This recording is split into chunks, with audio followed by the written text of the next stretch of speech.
English पढ़ना आप सीख रहे थे, सही अंग्रेज़ी पढ़ने का तरीका, किस तरीके से आप इंग्लिश को पढ़ पाएँ, तो उसका कौन सा वे है, कौन सा तरीका है, उस तरीके को आप यहाँ पर सीख रहे थे। तो काफ़ी सारे इंग्लिश के लेटर्स और उनका जो प्रोनाउंसिएशन है वो मैंने आपको बताया है। बिल्कुल बिगनर्स के लिए है क्लास, जिनको पढ़ने में परेशानी होती हो, मतलब कि उनको अगर पढ़ना ही नहीं आएगा तो कैसे वो लिख पाएंगे और बोल पाएंगे इंग्लिश को। तो यहाँ पर आज आप सीखेंगे कुछ ऐसे इंग्लिश के लेटर्स होते हैं, कुछ अक्षर होते हैं जिनको हम प्रोनाउंस नहीं करते हैं, जिनका उच्चारण नहीं होता है, वो रहते हैं साइलेंट। कोई भी जब स्पेलिंग आएगी इंग्लिश की तब साइलेंट लेटर्स के जो रूल है वो आपको पता होने चाहिए, ताकि आप जब भी कोई इंग्लिश के स्पेलिंग को रीड करें तो कोई मिस्टेक उसमें ना करें। तो चलिए देख लेते हैं ऐसे ही अंग्रेज़ी के most common rules silent letters के। तो पहला यहाँ पर जो रूल है, नियम है, वो क्या है? यू का है। किसका है? यू का। यानी लेटर यू को हम कब साइलेंट रखेंगे, कब हम प्रोनाउंस नहीं करेंगे। अगर रूल क्या है, अगर जी के बाद यू आए, जी के बाद अगर यू आता है तब हम इस यू को प्रोनाउंस नहीं करते हैं। स्पेलिंग जब लिखेंगे तब तो आपको यू ऐड करना है, लेकिन जब प्रोनाउंस करेंगे तो यू का साउंड नहीं आएगा।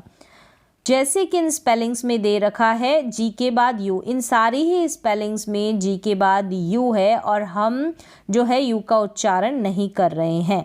जैसे ये है गैस, जी को तो हम पढ़ रहे हैं लेकिन यू का उच्चारण नहीं हो रहा है।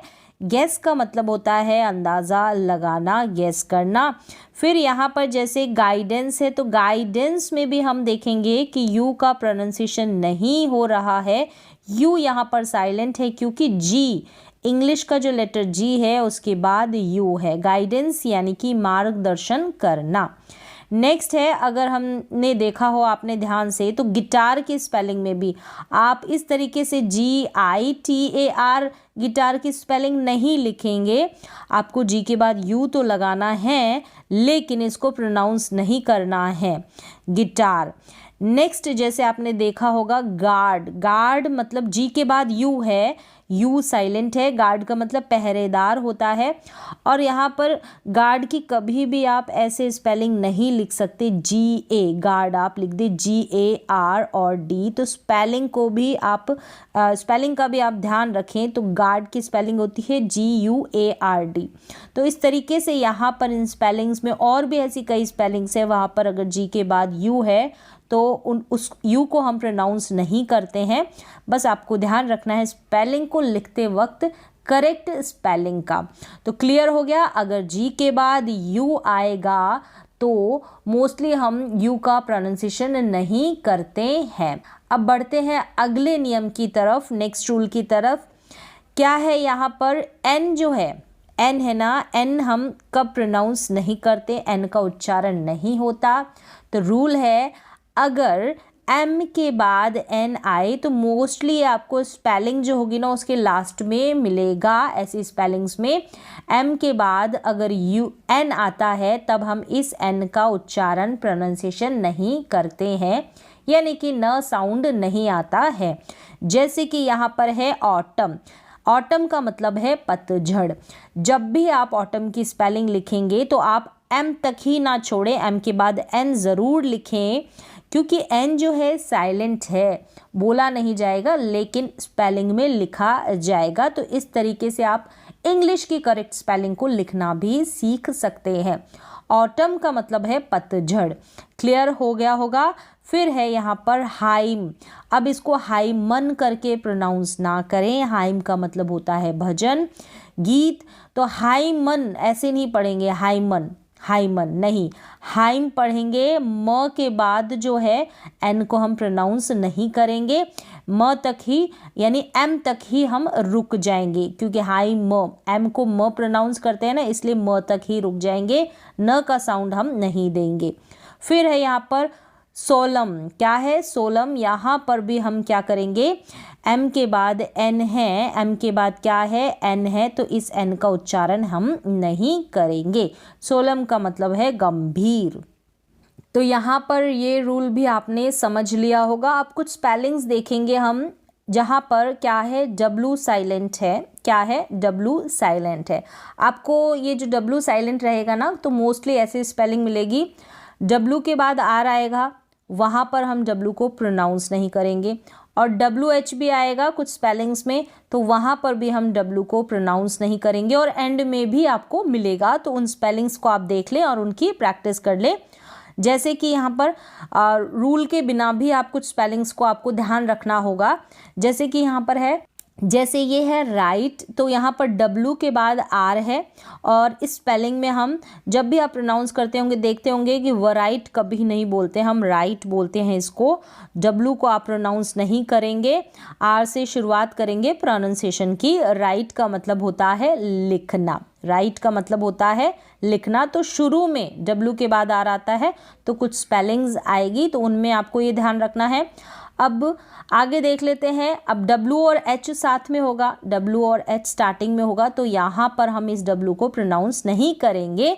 जैसे कि स्पेलिंग में है हु मतलब कि कौन, यहाँ पर हम W को प्रोनाउंस नहीं कर रहे हैं। आप कभी भी हु की स्पेलिंग HO करके ना लिखें। फिर यहाँ पर है W के बाद R है, तो ये रूल है, W के बाद R है तो हम क्या करेंगे, W को प्रोनाउंस नहीं करेंगे, रिस्ट बन जाएगा। यहाँ पर वरिस्ट करके आप इसको प्रोनाउंस बिल्कुल ना करें, रिस्ट प्रोनाउंस करें। रिस्ट का मतलब होता है कलाई, रिस्ट वॉच जहाँ पर हम बांधते हैं। अब यहाँ पर W और H है, लेकिन कुछ स्पेलिंग्स होगी, वहाँ पर आपको ध्यान रखना है। अब इसमें क्या है, हम इसको पढ़ेंगे वेदर। W और H साथ में है, W और H साथ में है, हम इसको वेदर पढ़ रहे हैं। अब कंफ्यूज ना हो, वेदर का मतलब मौसम भी होता है, तो WEATHER वेदर करके मौसम की स्पेलिंग भी आएगी। और इस स्पेलिंग में हम क्या करेंगे, W तो प्रोनाउंस किया जा रहा है, W प्रोनाउंस किया जा रहा है, लेकिन H यहाँ पर साइलेंट है। कुछ स्पेलिंग्स आपको मिल जाएगी ऐसी, तो उनका भी आपको ध्यान रखना है। तो इसको हमने वेदर प्रोनाउंस किया है। यहाँ पर हैदर करके आप बिल्कुल प्रोनाउंस ना करें, जैसे कि हु में है। तो ये डिफरेंस आप ध्यान रखें, क्योंकि आप बिल्कुल नियमों के ऊपर डिपेंड नहीं हो सकते। कई बार इंग्लिश में ऐसी भी कई जगह होती है जहाँ पर रूल्स जो नियम है वो नहीं चलते हैं, वहाँ पे आपकी प्रैक्टिस चलती है। अब सेम ऐसे ही ये जो स्पेलिंग है उत्तर, आंसर बोलेंगे इसको, हम पढ़ेंगे आंसर, आंसर प्रोनाउंस नहीं करेंगे। यहाँ पर ये जो W है आंसर में, इसका प्रोनाउंसिएशन नहीं होता है, आंसर बोलेंगे इसको। क्लियर हो गया होगा, इसको कभी आंसर ना बोलें।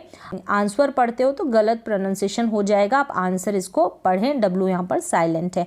तो कुछ रूल्स के हेल्प से आपको ध्यान रखना है, कुछ आपकी प्रैक्टिस के तौर पे भी अगर आप प्रैक्टिस करते हैं तो। एक बार आपने आंसर देख लिया कि आंसर पढ़ते हैं तो कभी कंफ्यूजन नहीं रहेगा। चलते हैं नेक्स्ट रूल की तरफ। नेक्स्ट कौन से लेटर्स है जो साइलेंट रहते हैं, पर है T। क्या है, T साइलेंट है, तो यहाँ पर इसकी प्रैक्टिस कर लें। जैसे कि कासल आता है, इसको कास्टल नहीं पढ़ेंगे।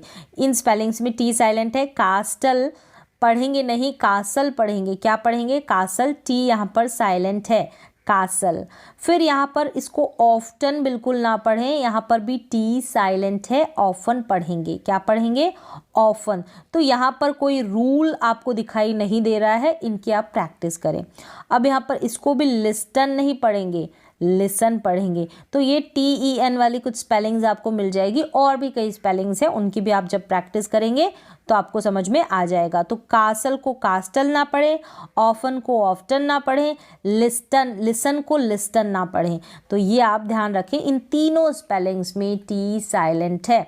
इन दो स्पेलिंग्स में तो आप देख पा रहे हैं, ऑफन और लिसन में TEN एंड में आ रहा है, तो इस तरीके से आप अंदाज़ा लगा सकते हैं। और कास्टल को तो कासल ही पढ़ते हैं।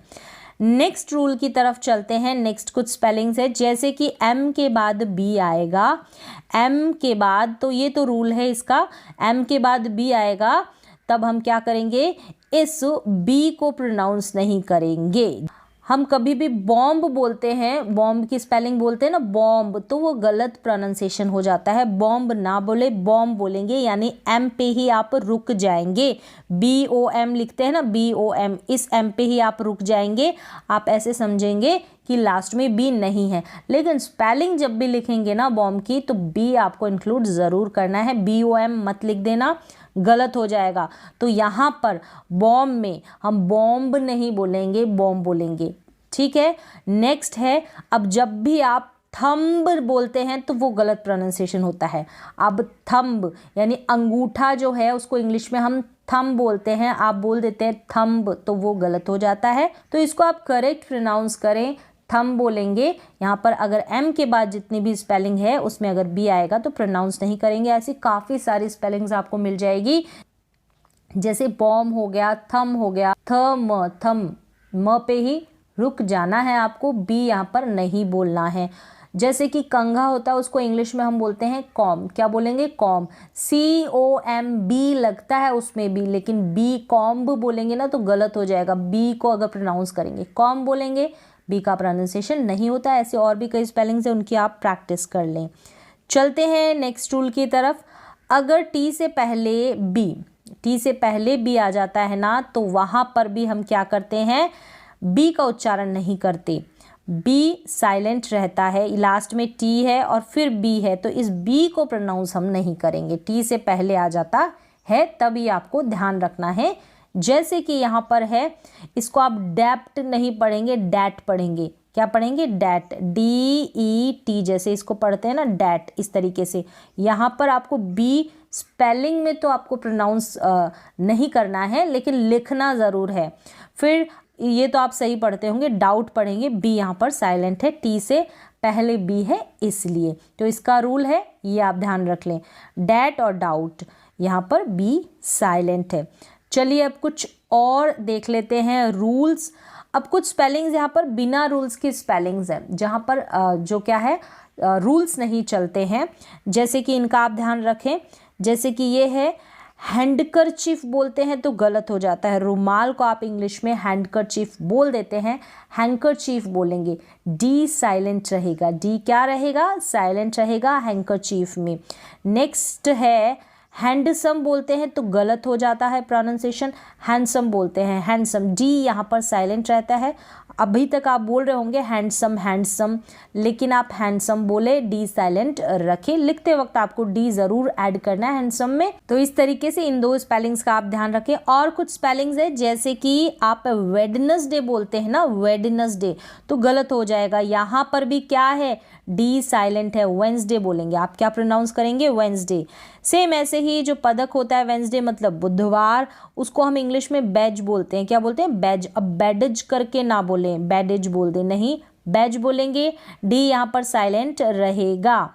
नेक्स्ट है प्रतिज्ञा, यानी कि उसको इंग्लिश में हम बोलते हैं, कोई भी प्रतिज्ञा लेते हैं, कसम लेना जैसे प्रतिज्ञा लेते हैं, तो उसको जो है इंग्लिश में हम प्लेज बोलते हैं। क्या बोलते हैं? प्लेज। तो इसमें भी डी आपने देखा होगा साइलेंट रहता है। पुल में भी, ब्रिज बोलते हैं ना, इसमें भी साइलेंट रहता है। तो इन सारी स्पेलिंग्स में डी साइलेंट है। वेंसडे पढ़ेंगे, इसको बैज पढ़ेंगे, इसको प्लेज पढ़ेंगे, इसको ब्रिज पढ़ेंगे, डी सभी में साइलेंट है। तो इन स्पेलिंग्स की आप ऐसे ही प्रैक्टिस कर लें। प्रैक्टिस भी करने की ज़रूरत नहीं, एक बार आपने सुन लिया है, हमेशा के लिए आपको याद हो गया है और समझ में आ गया है। कभी भी आप इसको गलत प्रोनाउंस नहीं करेंगे, एक बार आप अगर सही प्रोनाउंसिएशन सुन लेते हैं तो। नेक्स्ट रूल की तरफ चलते हैं। नेक्स्ट क्या है? जी। क्या है? जी अगर एन से पहले आता है, एन से पहले जी आता है, तब हम क्या करेंगे? इस जी का उच्चारण नहीं करेंगे। एंड में मिलेगी ऐसे स्पेलिंग्स जैसे कि डिजाइन, आप ग का यहाँ पर प्रोनाउंस नहीं करेंगे, ग को प्रोनाउंस नहीं करेंगे, डिज़ाइन पढ़ेंगे, इसको डिज़ाइन पढ़ेंगे, जी यहाँ पर साइलेंट है, आप देख पा रहे होंगे, बोलेंगे जो आपको समझ में आ रहा होगा। फिर इसको हम जैसे साइन पढ़ते हैं, तो इन दोनों स्पेलिंग्स में और भी ऐसी कई स्पेलिंग्स आपको मिल जाएगी, उनमें अगर एन से पहले जी आ जाता है तो जी का उच्चारण नहीं होता है, प्रोनाउंसिएशन नहीं होता है, जी को हम नहीं प्रोनाउंस करते, बोलते नहीं हैं। क्लियर हो गया? नेक्स्ट रूल की तरफ चलते हैं। नेक्स्ट रूल क्या है? जी एच, जी और एच एक साथ आता है ना, जी एच एक साथ आए और वोवल के बाद आए, जी एच एक साथ आए और कोई भी वोवल हो गया, यानी कि ए ई आई ओ यू, तब हम क्या करेंगे? इससे पहले तब हम क्या करेंगे? इन दोनों को प्रोनाउंस नहीं करते हैं, प्रोनाउंस नहीं करते हैं। नहीं समझ में आ रहा होगा, इन दोनों को नहीं प्रोनाउंस करेंगे, इनसे पहले वोवल आएगा। वोवल में क्या है, ए आ जाए, ई आ जाए, आई या फिर ओ या यू, ये जो 5 वोवल लेटर्स है ये आ जाएंगे ना, तब आप क्या करेंगे, GH को प्रोनाउंस नहीं करेंगे। स्पेलिंग्स देखें, जैसे कि यहाँ पर है डॉटर। डॉटर में क्या है, GH से पहले यू आ रहा है, तब हम डॉटर पढ़ रहे हैं। GH का आपको प्रोनाउंसिएशन बिल्कुल भी नहीं सुनाई दे रहा होगा, डॉटर। फिर सेम ऐसे ही फाइट में है, क्या है, फाइट में है, फाइट। फाइट में भी डॉटर का मतलब बेटी और फाइट का मतलब लड़ाई। तो यहाँ पर भी GH से पहले आई आ रहा है, यानी कि वोवल लेटर आ रहा है, हमने यहाँ पर GH को प्रोनाउंस नहीं किया है। थॉट में भी ऐसा है, GH से पहले यू आ रहा है, तब हमने क्या किया है, GH को प्रोनाउंस नहीं किया है। तो समझ में आ गया ये रूल। GH से पहले अगर कोई वोवल लेटर आ जाए, ए ई आई ओ यू आ जाए, तब हम GH का प्रोनाउंसिएशन नहीं करते हैं। चलते हैं नेक्स्ट रूल की तरफ। यहाँ पर क्या है, कुछ स्पेलिंग्स है, ये ध्यान रखना आपको कि GH को हम प्रोनाउंस करते हैं F के तौर पर। GH को हम प्रोनाउंस करते हैं, लेकिन इसको पढ़ा जाता है F। जैसे कि यहाँ पर है कफ है, खांसी, रफ है, लाफ है। अब GH का अपना कोई प्रोनाउंसिएशन नहीं है, GH को हम फ पढ़ रहे हैं। क्या पढ़ रहे हैं, फ। क्लियर हो गया, कफ हो गया, रफ हो गया, लाफ हो गया, इस तरीके से। तो हम यहाँ पर GH को क्या कर रहे हैं, प्रोनाउंस कर रहे हैं F के जैसे, F पढ़ रहे हैं इसको। ये जो F है ना, फ, F यानी कि फ है ना, इसको हम इस तरीके से प्रोनाउंस कर रहे हैं। तो समझ में आ गया होगा। नेक्स्ट रूल की तरफ चलते हैं। नेक्स्ट क्या है, W के बाद HI, W और उसके बाद HI, W के बाद HI, तब हम क्या करते हैं, ये रूल अभी मैंने आपको पहले बता दी थी, कुछ स्पेलिंग्स। तो यहाँ पर क्या करेंगे, H को हम प्रोनाउंस नहीं करेंगे, H को हम प्रोनाउंस नहीं करेंगे। कुछ अलग अलग स्पेलिंग्स होती है, अलग अलग रूल्स होते हैं। तो H को यहाँ पर प्रोनाउंस नहीं किया जा रहा, W के बाद H है तब। जैसे कि यहाँ पर इसको पढ़ा वॉट, क्योंकि W के बाद H है तो हमने H को प्रोनाउंस नहीं किया। सेम ऐसे ही वैन में है, वैन में भी क्या है, वैन ऐसे करके पढ़ रहे हैं ना, लेकिन H लगा हुआ है। ठीक है, प्रोनाउंसिएशन तो ये है, लेकिन H लगा हुआ है, वैन। और फिर Y में भी सेम ऐसे है, H को हम प्रोनाउंस नहीं कर रहे हैं, Y। क्लियर हो गया, W के बाद H आएगा तो H को हम प्रोनाउंस नहीं करेंगे। व्हाट का मतलब है क्या, वैन का मतलब है कब, Y का मतलब है क्यों। चलते हैं नेक्स्ट रूल की तरफ। नेक्स्ट रूल क्या है, शुरू में HI, शुरू में H आएगा तो H साइलेंट रहेगा। जैसे कि यहाँ पर है ऑनर, O से शुरुआत हो रही है, R, यहाँ पर O से शुरुआत हो रही है, ऑनेस्ट, O से शुरुआत हो रही है। तीनों स्पेलिंग्स में क्या है, H साइलेंट है और H के बाद O आपको दिखाई दे रहा है, तो इस तरीके से भी आप अंदाज़ा लगा सकते हैं। ऑनर का मतलब होता है आदर, आर का मतलब होता है घंटा, इसको आवर या आर इस तरीके से पढ़ दिया जाता है। ऑनेस्ट का मतलब होता है ईमानदार। तो यहाँ पर H को हम क्या कर रहे हैं, साइलेंट रख रहे हैं, प्रोनाउंस नहीं कर रहे हैं। हावर ना पढ़े, हार ना पढ़े, हॉनेस्ट बिल्कुल ना पढ़ें, गलत हो जाएगा। समझ में आ गया होगा। चलते हैं नेक्स्ट रूल की तरफ। नेक्स्ट रूल क्या है, इसमें है अगर N आता है और N से पहले के आए, N से पहले के आए तो इस के को हम प्रोनाउंस नहीं करेंगे। N से पहले के आए तो इस के को हम प्रोनाउंस नहीं करेंगे। जैसे कि यहाँ पर है नो, क्या है, नो, नो का मतलब है यहाँ पर जानना, यहाँ पर जानना। यहाँ पर W को भी प्रोनाउंस नहीं करें, नाव करके नहीं प्रोनाउंस करेंगे, नाव। वो ये NOW वाला नाव अलग होता है, इसको हम नो पढ़ते हैं। यहाँ पर W भी नहीं पढ़ रहे हैं इस वाले स्पेलिंग में, और K भी यहाँ पर साइलेंट है। सेम ऐसे ही नॉक में K साइलेंट है, N से पहले K है इसलिए। फिर यहाँ पर नी है ना, N से पहले K है तो यहाँ पर K साइलेंट है। नीड में भी ऐसा है, नीड में भी ऐसा है, N से पहले के है, तो इन सारी स्पेलिंग्स में N से पहले के है और हम के को प्रोनाउंस नहीं कर रहे हैं। देख लें एक बार इन शब्दों को। नो का मतलब है जानना, नॉक का मतलब है खटखटाना और नी का मीन है घुटना, और नीड का मतलब है गूंथना, जैसे कि आटा गूंथना, तो उस गूंथने को हम कहेंगे नीड करना। क्लियर हो गया। नेक्स्ट रूल की तरफ चलते हैं। नेक्स्ट रूल क्या है, एल, क्या है, एल को हम प्रोनाउंस नहीं करते। एल का कब उच्चारण नहीं होता, साइलेंट कब रहता है।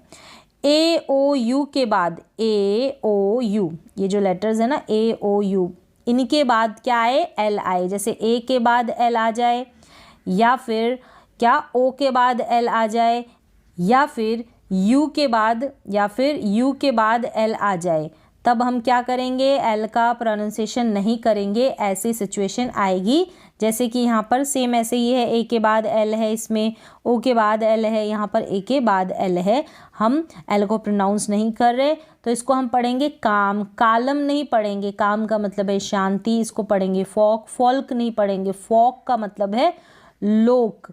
फिर है यहाँ पर लोकगीत जो होते हैं ना, फोक सॉन्ग्स, वो। फिर यहाँ पर है टॉक, टॉक का मतलब है बात करना, टॉक पढ़ेंगे, टॉलक, फॉलक, काल्म ऐसे नहीं पढ़ेंगे, एल तीनों में ही साइलेंट है, काम, फॉक, टॉक। तो इस तरीके से ये है एल कब साइलेंट रहेगा उसका रूल। अब यहाँ पर देखें, यहाँ इन दोनों स्पेलिंग्स में भी सेम ऐसा है, यू के बाद क्या है, यू के बाद एल है, तो यहाँ पर ये एल भी साइलेंट है। वुड और शुड में भी ऐसा है, वुड और शुड नहीं पढ़ते, आपने देखा होगा, वुड और शुड।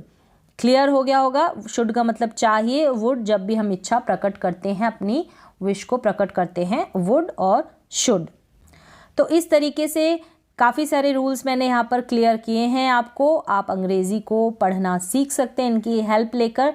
ये जो है साइलेंट लेटर्स के रूल्स थे, और कुछ विदाउट रूल भी स्पेलिंग्स थी, वो भी मैंने आपको बताई। तो आज की क्लास में बस इतना ही।